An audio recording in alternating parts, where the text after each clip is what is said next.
Welcome back students. Swami Dayanand Saraswati के बारे में हम अध्ययन कर रहे थे। स्वामी दयानंद सरस्वती के राष्ट्रवाद संबंधी विचारों को अपन ने जाना। आज हम ये देखना चाहेंगे कि स्वामी दयानंद सरस्वती के राजनीतिक, सामाजिक, आर्थिक और धार्मिक विचार और उनकी देन वो कितनी है, कितनी है। स्वामी दयानंद सरस्वती का राजनीतिक चिंतन के बारे में हम सबसे पहले जानकारी प्राप्त करेंगे। तो सबसे पहला तो ये है कि इन्होंने मर्यादित शासन व्यवस्था का आग्रह किया है। मर्यादित शासन व्यवस्था का आग्रह से मतलब ये है कि वो अमर्यादित शासन के स्पष्ट विरोधी हैं। दयानंद सरस्वती ने वंशानुगत राजतंत्र का निषेध किया है।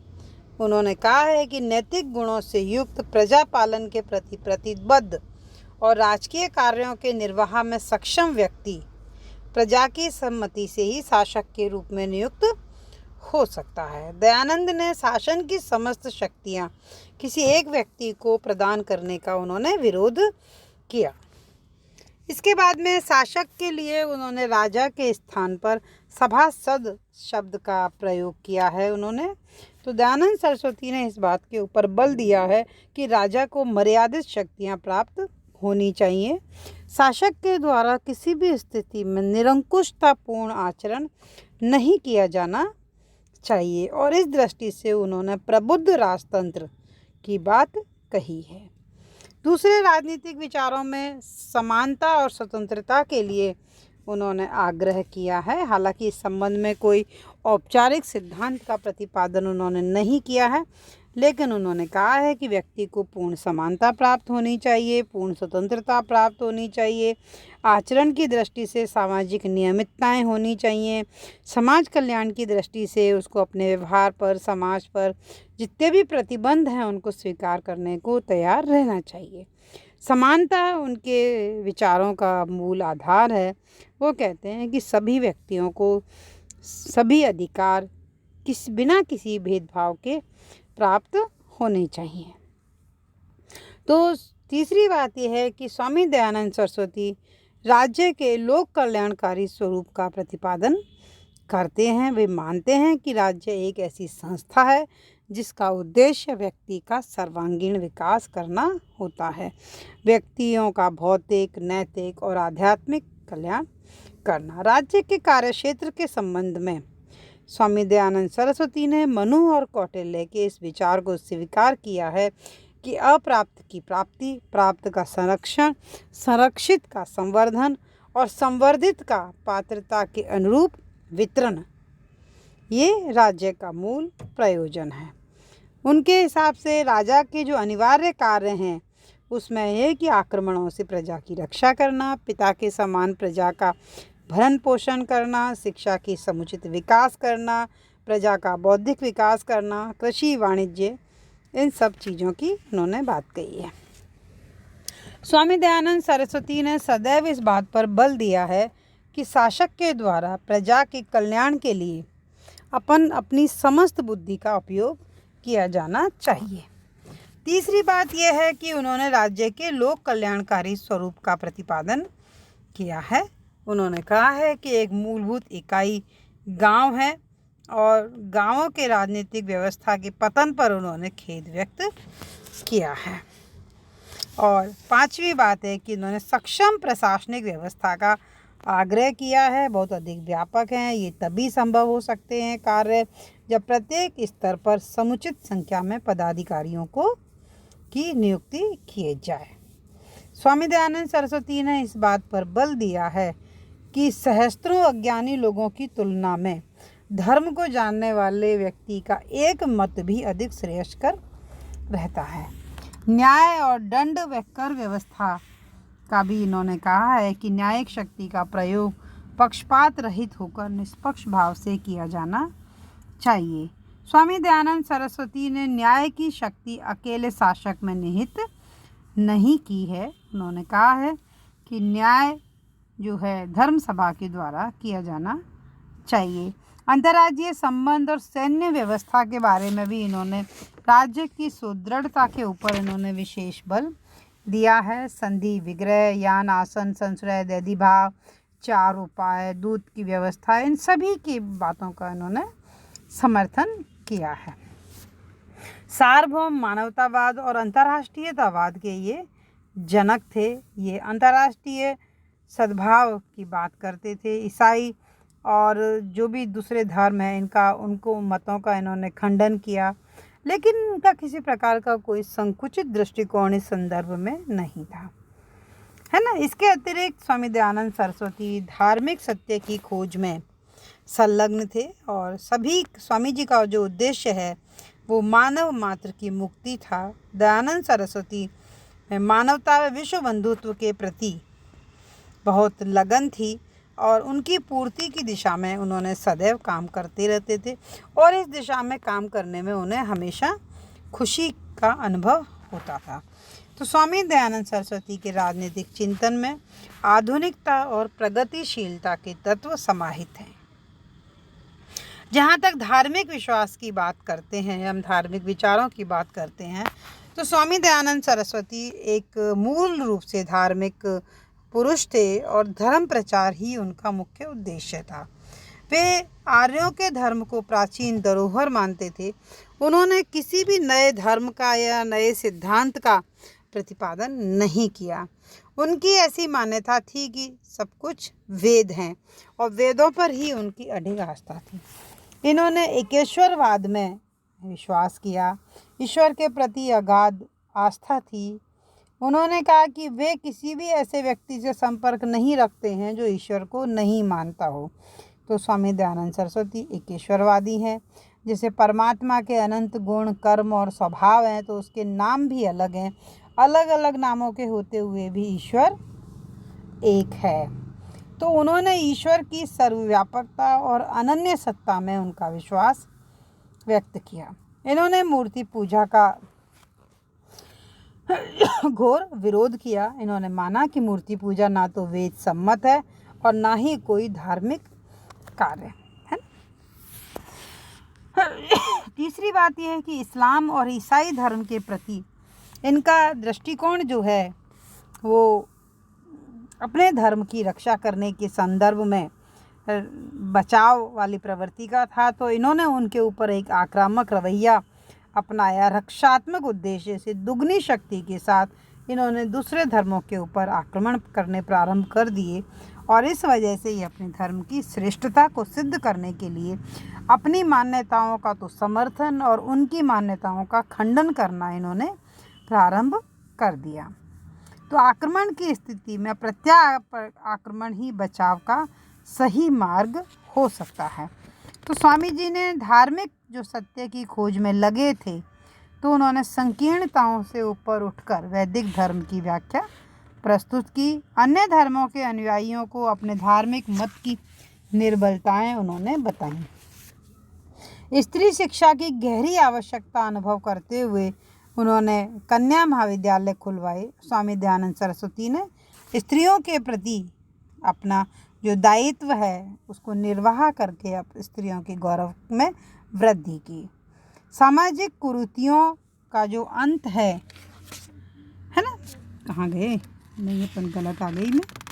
धार्मिक कार्यों में जो है आप देख रहे थे कि ईसाई और इसके प्रति दृष्टिकोण है, इसके संदर्भ में एक इन्होंने शुद्धि आंदोलन भी चलाया। शुद्धि आंदोलन में ये था कि जिन हिंदुओं ने हिंदू धर्म को त्याग करके अन्य धर्मों को ग्रहण कर लिया है, अगर वो पुनः हिंदू धर्म में स्वीकार करना चाहें तो ऐसा कर सकते हैं। अहिंदू भी यदि हिंदू धर्म में आना चाहते हैं तो आ सकते हैं, है ना। तो इन्होंने इस तरीके से जो है शुद्धि आंदोलन चलाया। इसके कारण कई विवाद की स्थिति भी इनके बीच में बनी। स्वामी जी ने धार्मिक क्षेत्र में समानता के सिद्धांत को पूर्ण रूप से अपनाया और सभी वर्ग, सभी जाति पाति, सभी लोगों के लिए बिना किसी विरोध के इस सिद्धांत को आगे बढ़ाया। स्वामी जी धार्मिक क्षेत्र में संपूर्ण अंशों में समानता के सिद्धांत को अपनाने के समर्थक थे। उन्होंने पुरोहितवाद, वितंडवाद, पाठंगवाद के विरुद्ध जीवन पर्यंत संघर्ष किया। उनका उद्देश्य था कि धर्म को सभी प्रकार के आडंबरों से मुक्त कर उसे मानवता की सेवा में संलग्न करना था। आगे हम आते हैं कि दयानंद सरस्वती का सामाजिक चिंतन वो संपूर्ण समाज की सेवा करने वाले सन्यासी थे। उन्होंने ये अनुभव कर लिया था कि जब तक अंधविश्वास और कुरीतियाँ रहेंगी तब तक आप देश का विकास नहीं कर सकते।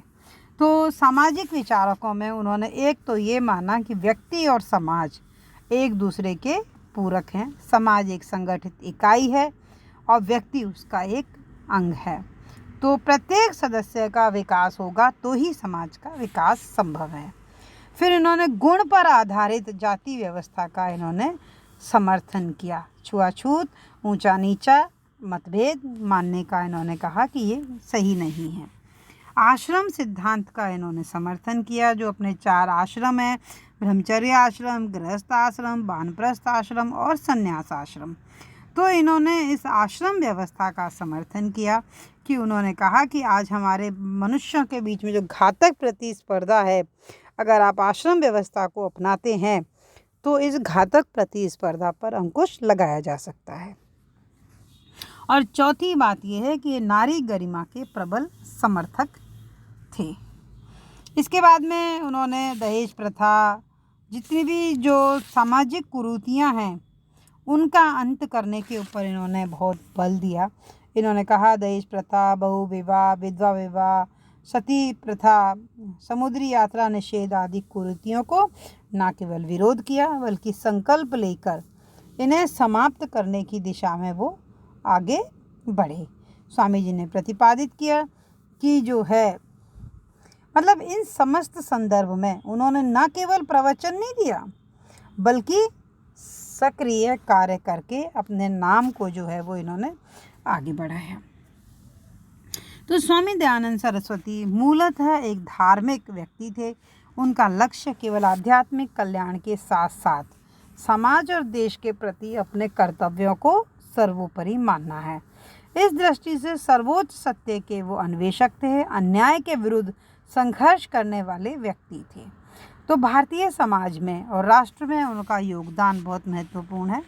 सबसे पहली देन तो ये कही जा सकती है कि उन्होंने हिंदुत्व को पुनर्जीवित किया। हिंदू समाज को एक ऐसे नेता की आवश्यकता थी और एक ऐसे सुधार की आवश्यकता थी जो निराशाओं से मुक्त करके, है ना, निराशाओं से मुक्त करे जीवन को और निराशाओं से मुक्त करके, है ना, नए विश्वास का संबल दे। तो ये कार्य किसने किया? स्वामी जी ने किया। क्योंकि जब हमें लगने लगता है, आप भी इस बात को समझते होंगे कि जब हमें लगता है कि हमारे अंदर ये कमी है, हम ये नहीं कर सकते, तो अगर हमारे कोई ऐसा आदमी हमें मिल जाए जो हमारे गुणों को हमें बताए कि आप ऐसा कर सकते हैं, है ना, तो आप उसको कर पाते हैं। अंदर के सोए हुए विश्वास को जगाना, है ना। तो दयानंद सरस्वती ने बुद्धिवाद की मशाल जगाई। उन्होंने जो मूर्ति पूजा, पुरोहितवाद पर कठोर प्रहार किए, हिंदू धर्म को स्वाभिमान और आत्मगौरव प्रदान करने के लिए पूरी शक्ति के साथ उजागर करने का काम किया। स्वामी जी के इस दोहरे उपचार ने हिंदुत्व को पुनर्जीवित कर दिया, है ना। सामाजिक कुरीतियों के प्रति भी इन्होंने शक्तिशाली कार्यवाहियाँ की। इन्होंने पुनर्निर्माण समाज का किया। समाज में अंधविश्वास, कुरीतियाँ को दूर करने के लिए इन्होंने प्रयास किया। इन्होंने धीरे धीरे समाज की कुरीतियों को तोड़ने का काम किया और समकालीन समाज सुधारक में सुधारक थे और इन्होंने तेजी से काम किया, क्रांति के वेग से प्रांत किया। इन्होंने आर्य समाज की स्थापना की 10 अप्रैल 1875 को और आर्य समाज ने पूरे देश में हिंदू जाति को संगठित किया। कुप्रथाओं के विरुद्ध संघर्ष करने के लिए उनमें साहस का संचार किया। देश प्रेम की भावना उनमें पनपी, है ना। ईसाईयत और इस्लाम के आक्रमणों से देश की रक्षा करने में जितनी मुसीबतें जो हैं वो इन्होंने झेली हैं आर्य समाज ने, उतनी किसी ने नहीं झेली। तो शिक्षा के क्षेत्र में भी आर्य समाज का योगदान सर्वविदित है। भारतीय राष्ट्रवाद में भी स्वामी दयानंद सरस्वती ने प्राण फूके। स्वामी दयानंद सरस्वती इस बात को अच्छे से समझ गए थे कि आत्मग्लानि से पीड़ित कोई भी समाज देश की स्वतंत्रता की बात सोच भी नहीं सकता।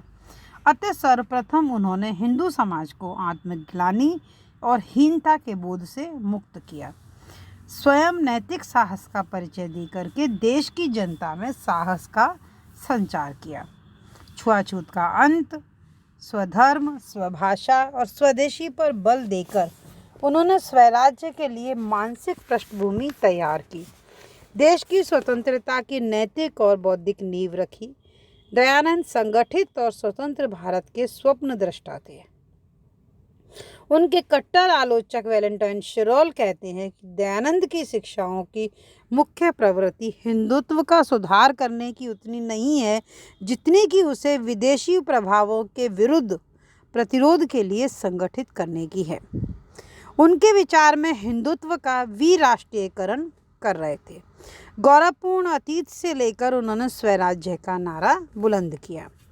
उन्होंने देसी रियासतों के नरेशों को व्यक्तिगत जीवन में सुधार की प्रेरणा दी। उन्हें प्रजा सेवा में लगे रहने का उपदेश दिया। उन्होंने कहा कि उनके भी देश के प्रति कुछ कर्तव्य हैं। एक विचारक के रूप में उन्होंने राज्य सत्ता पर नैतिक नियंत्रणों की व्यवस्था की। उन्होंने हमेशा ही एक मर्यादित शासन की बात कही जिसे संविधानवाद के नाम से जाना जाता है। स्वामी जी निजी जीवन में तप, त्याग, तपस्या, क्षमा, सदाचार और शांति की प्रतिमूर्ति थे, लेकिन सामाजिक हित के लिए है ना निर्भयता के साथ और वीरता पूर्वक संघर्ष करने में विश्वास करते थे। भारत के धार्मिक और सामाजिक पुनर्जागरण, राष्ट्रीय जागृति में सत्य के पुजारी का भारी योगदान रहा है। ये तो था आपके स्वामी दयानंद सरस्वती, जिनके सामाजिक, आर्थिक, राजनीतिक, धार्मिक विचार और देश के प्रति इनके अपने आत्म। तो कुल मिला के स्वामी दयानंद सरस्वती ने जो भारतीय जनता जो पराधीनता की बेड़ियों से जकड़ी हुई थी, उनमें आत्मगौरव का भाव जगा करके देश के प्रति अपनी सारी विषमताओं को भुलाकर काम करने का संदेश दिया, आत्मगौरव भरने का काम किया। और उन्होंने कहा कि आप सबसे नीचे नहीं हो, आप सबसे श्रेष्ठ हो और आप सबसे संघर्ष करके अपने आप को आगे बढ़ सकते हो। तो ये स्वामी दयानंद सरस्वती की देन थी और उनके प्रति उनके द्वारा बनाई हुई संस्था ने इस दिशा में सक्रिय काम किया और स्वामी दयानंद सरस्वती ने भी इस समस्त क्षेत्र में सक्रिय रूप से भागीदारी अर्जित की। धन्यवाद।